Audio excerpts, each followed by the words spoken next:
warahmatullahi wabarakatuh. Perkenalkan, nama saya Andi Fadila dari kelas 12 IPS 6. Dalam video ini saya akan memenuhi tugas mata pelajaran Indonesia oleh Ibu Nurul Hidayati tahun pelajaran 2021. Assalamualaikum warahmatullahi wabarakatuh. Saya Diani Abdilia dari kelas 12 IPS 6. Assalamualaikum warahmatullahi wabarakatuh. Perkenalkan, nama saya Sandra Tiana dari kelas 12 IPS 6. Dalam video ini Sandra akan memenuhi tugas mata pelajaran Bahasa Indonesia oleh Ibu Nurul Hidayati tahun pelajaran 2021.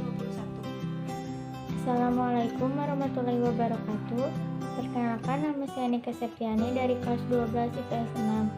Di sini saya akan memenuhi tugas mata pelajaran Bahasa Indonesia oleh Ibu Nurul Hidayati. Assalamualaikum warahmatullahi wabarakatuh. Perkenalkan, nama saya Tasya Zahra Hafifah dari kelas 12 IPS 6, absen 33. Dalam video ini saya akan memenuhi tugas mata pelajaran Bahasa Indonesia oleh Ibu Nurul Hidayati tahun pelajaran 2021. Yang pertama akan Sandra bahas dalam video ini yaitu definisi surat lamaran pekerjaan menurut beberapa ahli. Menurut sumber yang Sandra dapat dari kompas.com, definisi menurut Ali dan Tanzili yaitu surat lamaran pekerjaan adalah surat yang dibuat oleh para pencari kerja atau pelamar kerja untuk dikirimkan ke instansi atau badan usaha yang nantinya agar mendapat pekerjaan sesuai dengan lowongan yang tersedia.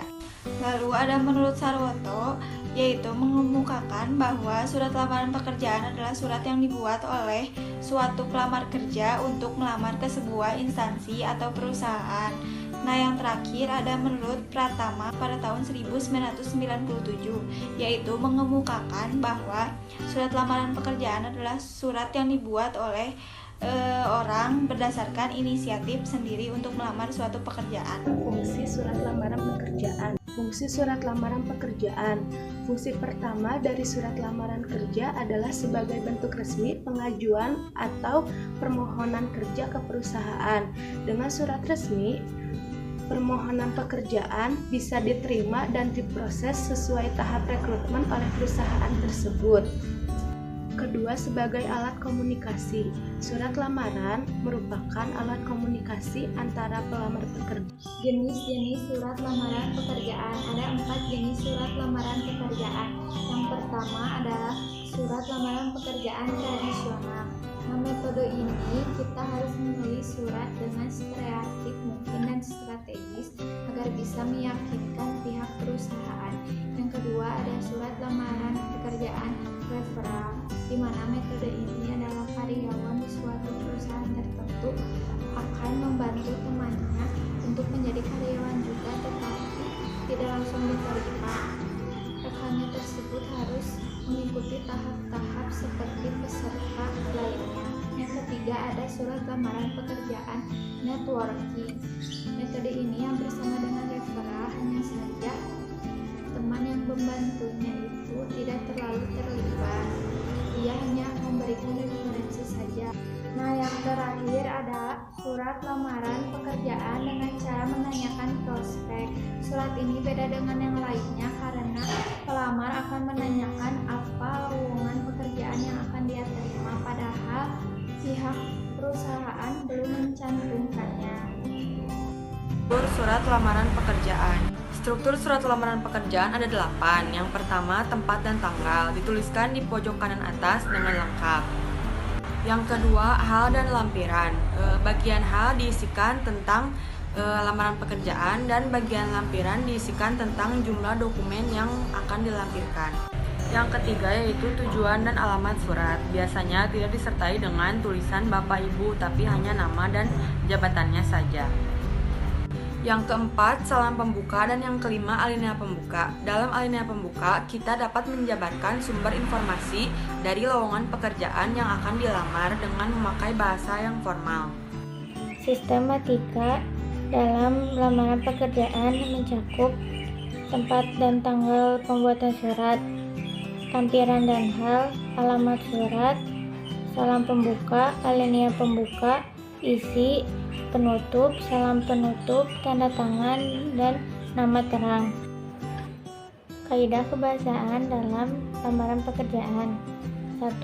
Menggunakan kata-kata sopan. 2. Menggunakan bahasa baik dan benar. 3. Menggunakan kata pengantar dengan singkat, padat, jelas, informatif, dan mudah dipahami. Contoh alinea pembukaan surat lamaran pekerjaan. Di sini saya akan menyontohkan alinea pembukaan surat lamaran pekerjaan sebagai guru atau pengajar. Pertama-tama kita harus menggunakan kalimat dengan hormat, menggunakan koma, lalu kita ucapkan dari mana kita mendapatkan informasi lowongan kerja tersebut. Seperti ini misalnya, dengan hormat.